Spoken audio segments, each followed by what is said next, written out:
부활절 넷째 주일, 오늘 우리에게 주신 하나님 말씀 보겠습니다. 신약 요한일서 3장 17절 18절 말씀입니다. 신약 390년 요한일서 3장 17절로 18절까지 두 절 말씀 함께 보겠습니다. 3장 17절 18절 우리 한 목소리로 합독하시겠습니다. 누가 이 세상의 재물을 가지고 형제의 궁핍함을 보고도 도와줄 마음을 닫으면 하나님의 사랑이 어찌 그 속에 거하겠느냐. 자녀들아, 우리가 말과 혀로만 사랑하지 말고 행함과 진실함으로 하자. 아멘. 하나님 말씀입니다. 자, 여러분 반갑습니다. 오늘도 예배하는 우리 모든 성도님들과 그 가정에 우리 주님의 크신 은혜와 사랑이 가득히 넘치시기를 주님의 이름으로 축원합니다.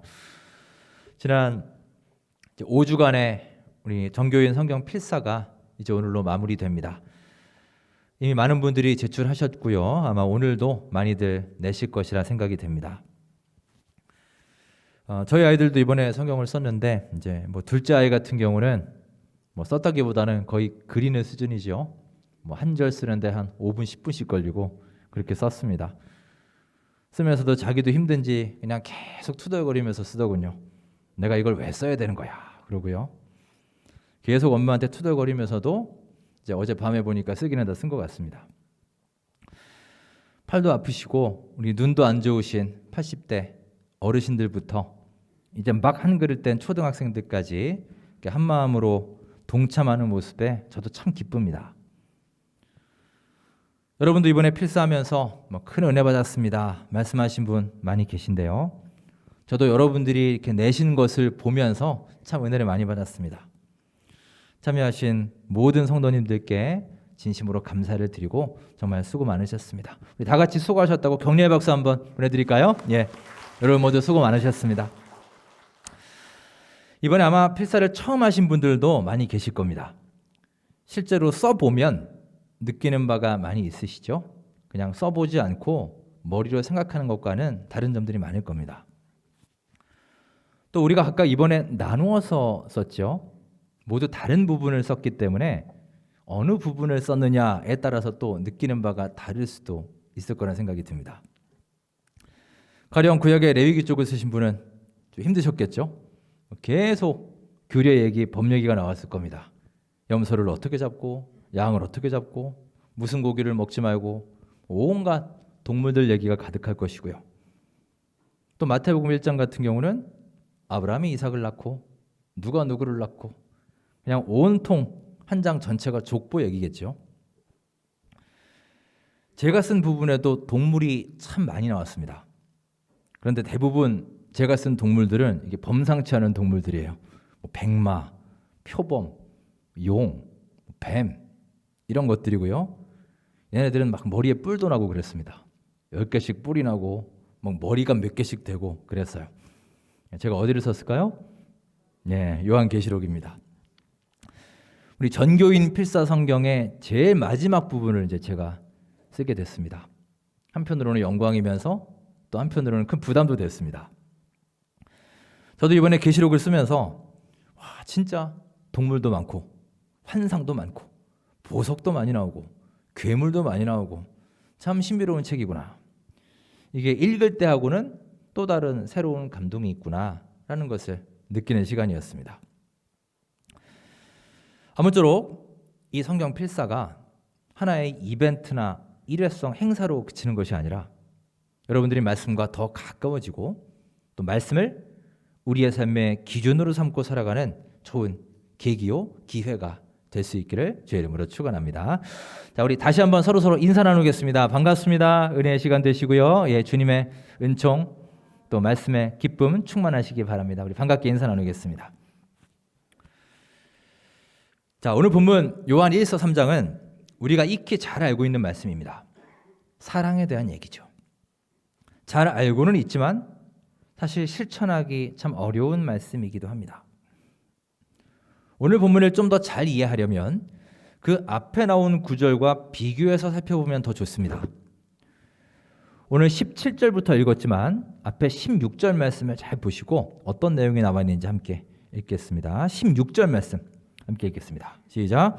그가 우리를 위하여 목숨을 버리셨으니 우리가 이로써 사랑을 알고 우리도 형제들을 위하여 목숨을 버리는 것이 마땅하니라. 아멘. 형제를 위해 목숨을 버리는 것이 마땅하노라 라고 합니다. 자, 이 구절을 잘 기억하시고 17절을 읽겠습니다. 시작.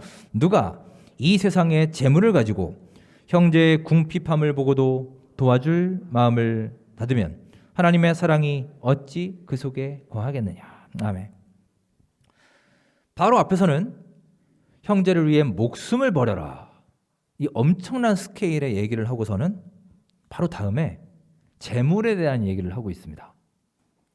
즉 형제의 궁핍함을 보고 도와주지 않으면 안 된다. 재물을 나누어 주라 라고 말하는 겁니다. 자, 왜 이런 배치를 했을까요?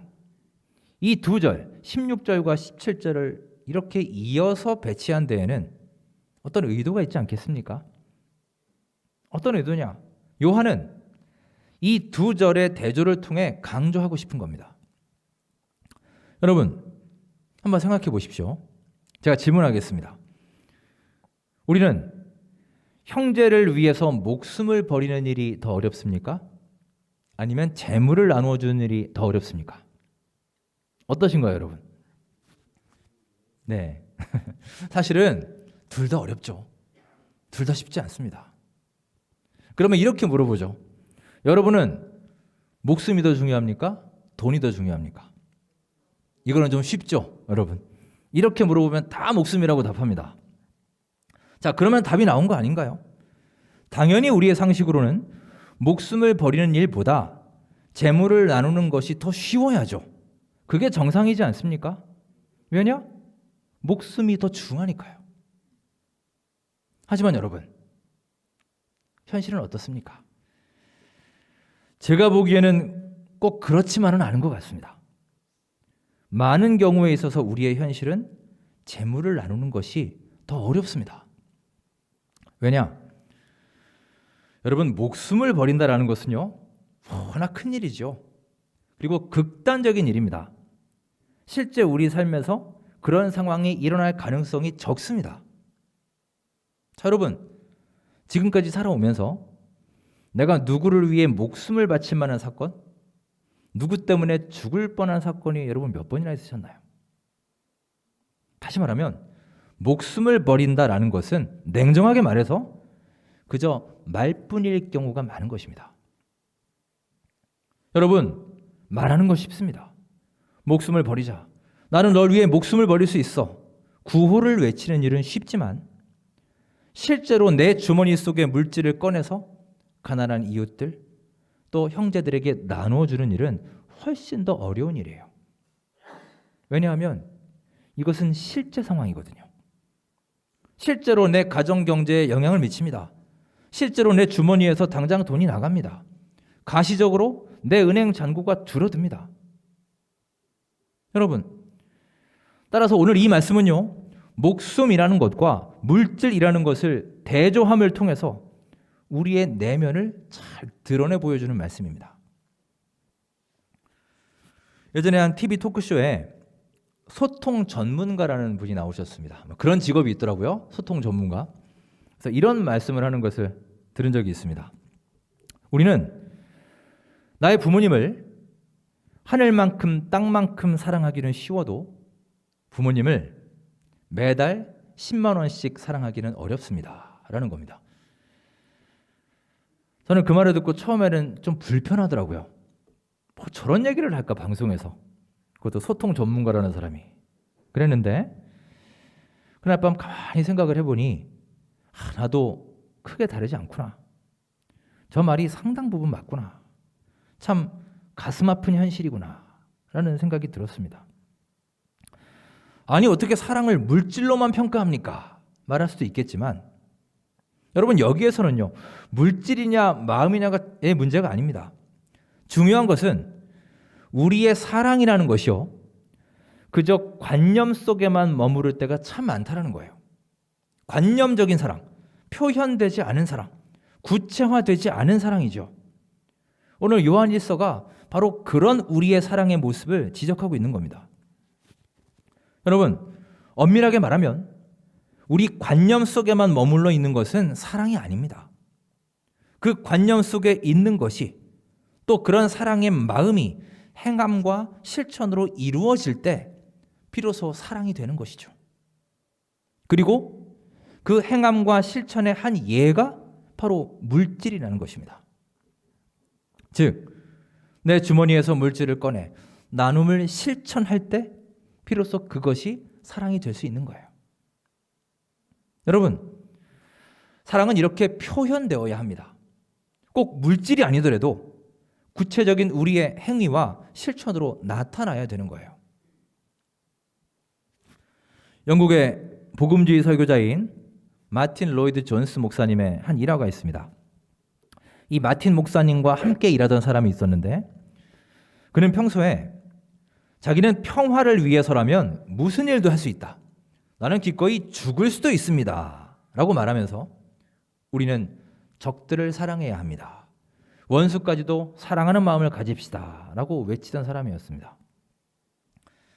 하루는 마틴 목사님이 그를 불러서 이렇게 얘기했다 합니다. 적들을 사랑하자고 말하기 전에 먼저 당신 옆에 있는 형제들을 사랑하는 일에 더욱 힘쓰시길 바랍니다. 여러분, 우리가 참 깊이 생각해 볼 말이지 않습니까?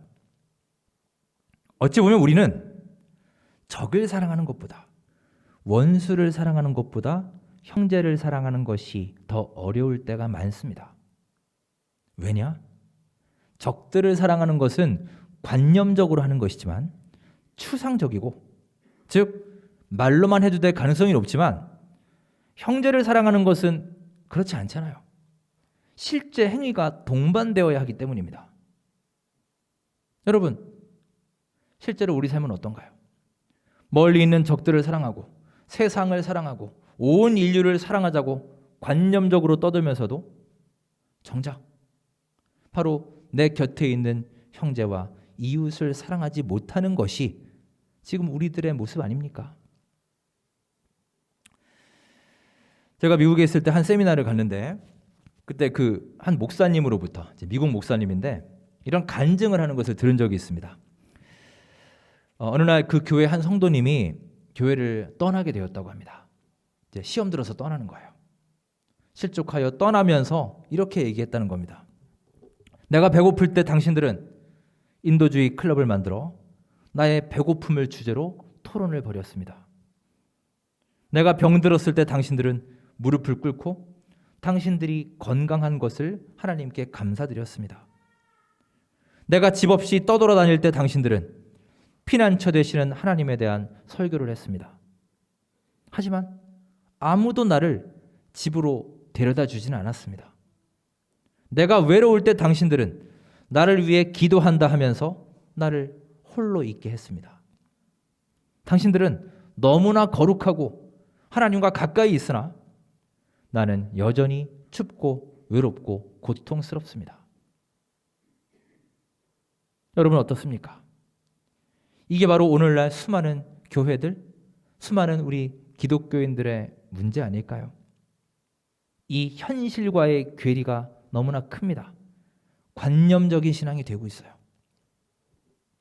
정말 이 성도님의 말처럼 어쩌면 우리는 이웃의 어려움을 우리의 기도 제목으로 삼고 토론의 주제로 정하기도 하고 또 여러 구제 프로그램과 행사는 하지만, 물론 그런 것도 좋지만 실제 그들의 아픔과 고통에 공감하고 동참하는 데에는 너무나 무심하고 너무나 거리가 멀었던 신앙생활의 모습은 아닌가요?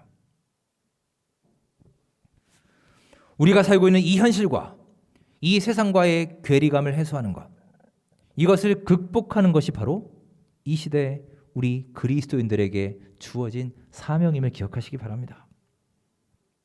여러분, 우리가 믿고 섬기는 기독교는요, 산 위의 종교임과 동시에 산 아래로 담대하게 내려가는 종교입니다. 둘 다 필요하고 둘 다 중요합니다. 그래서 여러분, 우리는 더욱더 하나님과 독대하는 시간, 주님과의 은밀한 만남, 주님과의 깊이 만나는 시간이 필요한 거예요. 아주 중요한 시간입니다. 하지만 우리가 여기서 기억해야 될 것이 있습니다. 하나님과 독대하는 것, 또 이웃과 함께하는 것, 이 두 가지가 같이 나아가야 한다는 것입니다.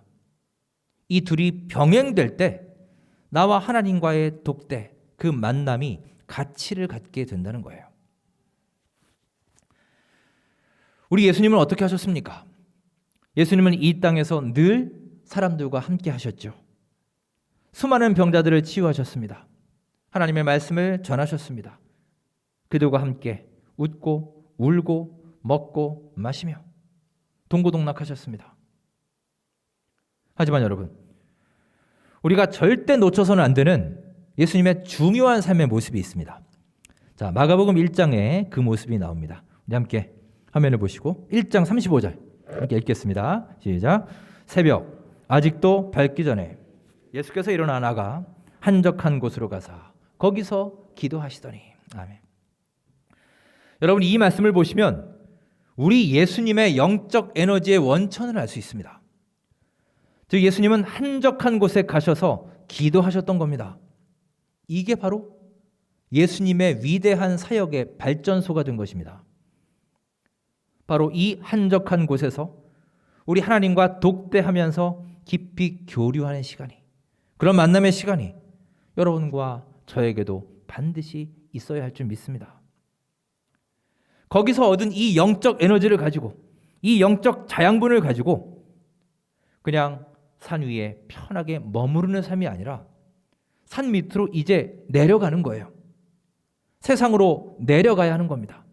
가서 이 사람들과 함께 만나고 부대끼며 산 위에서 얻은 이 충만한 영적 에너지를 함께 나누고 전파하는 것이 진정한 우리 그리스도인들의 신앙임을 기억하시기 바랍니다. 여러분, 우리는 여러 가지 욕구를 가지고 세상을 삽니다. 그런데 그 수많은 욕구들 중에서 우리가 가장 극복하기 어려운 욕구가 뭔지 아십니까? 정말 동서고금을 막론하고 수많은 사람들이 바로 여기에 고꾸라 넘어집니다. 바로 물질에 대한 욕구예요. 오늘 말씀을 보시면 너의 재물을 가지고 형제를 도우라고 했습니다. 구체적으로 재물이라고 말하고 있어요. 자, 그러면 우리가 어떻게 이 물질에 대한 욕구를 극복하고 그 물질로서 형제의 궁핍함을 돌볼 수 있을까요? 사도행전에 그 예가 나옵니다. 사도행전 4장 33절부터 35절 우리 화면을 보시고 함께 읽겠습니다. 시작. 사도들이 큰 권능으로 주 예수의 부활을 증언하니 우리가 큰 은혜를 받아 그 중에 가난한 사람이 없으니 이는 밭과 집 있는 자는 팔아 그 판 것의 값을 가져다가 사도들의 발 앞에 두매 그들이 각 사람의 필요를 따라 나누어 줌이라. 아멘. 이게 초대교회 공동체의 모습이죠. 여러분, 사도행전에 나오는 초대교회의 모습은 우리 교회의 모습이 어떠해야 되는지, 이상적인 교회의 모습은 어떤 모습일까를 잘 보여주는 하나의 모본이 됩니다. 여기에 중요한 내용이 있습니다. 각 사람의 필요를 따라 나누어 주었다는 거예요. 자기의 소유, 자기의 집과 밭을 팔아서 나누어 주었다는 겁니다. 여러분, 이게 가능한 일인가요? 그들도 사람이고 그들도 삶의 목표가 있을 것이고 가정도 있을 것이고 어떤 욕심도 있을 것이고 야심도 있을 텐데 어떻게 이것이 가능했을까요? 그 비결이 33절에 있습니다. 사도들이 큰 권능으로 주 예수의 부활을 증언하니 무리가 큰 은혜를 받아. 여러분, 무리가 뭘 받았다고요? 은혜를 받았어요. 이게 바로 비결입니다. 우리가 은혜를 받아야 다른 사람을 지속적으로 또 의미 있게 도울 수 있는 겁니다. 여러분, 나에게 지금 은혜가 없습니다. 하루하루 삶에 기쁨이 없어요. 의욕과 열정이 없습니다. 그런데 내가 다른 사람을 돕는다고요? 그것은 여러분 대단히 어려운 일입니다. 물론 불가능한 건 아닙니다. 일시적으로는 가능할 거예요. 또 나에게 다른 목적이 있으면 가능할 겁니다. 예를 들어 내 이름을 알리기 위해서 의무감으로 한다. 내키진 않지만 어쩔 수 없이 한다. 이런 건 기쁨 없이도 할 수 있어요. 하지만 여러분, 우리가 우리 삶에서 은혜를 받지 못하고 풍성한 은혜를 누리지 못한다면 절대로 이런 일을 지속적으로 또 진심으로 할 수 없습니다. 여러분, 기독교의 윤리는 의지의 윤리가 아니라 은혜의 윤리입니다. 즉 우리는 내 의지만으로 되는 것이 결코 아니에요. 오직 나는 우리 하나님의 은혜로 살아가는 존재임을 기억하시기 바랍니다. 이것을 깊이 간직하시고요. 날마다 예수 그리스도로 말미암아 은혜 충만한 하루하루의 삶을 살아갈 수 있기를 주의 이름으로 축원합니다. 바로 그때, 그렇게 우리의 삶에 은혜가 충만할 때, 그때 비로소 우리는 자기 자신을 비울 수가 있게 됩니다. 비움의 단계로 들어가는 거예요. 여러분, 우리가 체험받을 때에도 물론 기쁨이 있죠. 예를 들어 돈을 벌고 내 월급이 올라가고 큰 집으로 이사를 가고 새 차를 사고 새 옷을 사고, 그렇게 소유나 체험을 통해서도 우리는 물론 기쁨을 누릴 수 있습니다. 하지만 여러분, 우리가 하나님의 은혜를 받아 나를 비울 때 얻는 기쁨, 내가 비워지고 그 빈자리에 예수님이 들어오셔서 주님과 함께 거하는 그런 기쁨은요, 이런 체험과 소유를 통한 기쁨과는 비교할 수 없는 훨씬 근본적이고 커다란 기쁨임을 믿으시기 바랍니다. 그 기쁨은 하나님이 주시는 기쁨이에요. 세상과는 비교할 수 없는 것입니다. 잠시 있다가 쉬이 사라져버리는 그런 일회적이고 일시적인 기쁨이 아니라 생명력이 있는 정말 샘솟는 기쁨인 것입니다. 여러분, 올 한 해 우리 모든 원천교회 성도님들이 이런 기쁨, 비움을 통한 기쁨, 하나님이 주시는 기쁨을 풍성하게 누리며 살아갈 수 있기를 간절히 바랍니다. 흔히 사탄이 우리에게 즐겨 사용하는 무기가 있다고 합니다. 그것은 끊임없이 우리에게 소유의식을 심어주는 거예요. 즉, 이거는 네 거다라는 겁니다. 저거 네 거잖아.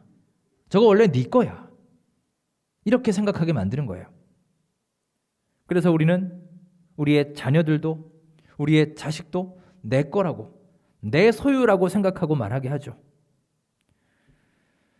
요즘 일어나는 끔찍한 사건들을 보십시오. 우리 자식들을 내 거라고 생각하고 나의 소유라고 생각하고 내 거니까 내 마음대로 해도 된다. 함부로 대하지 않습니까?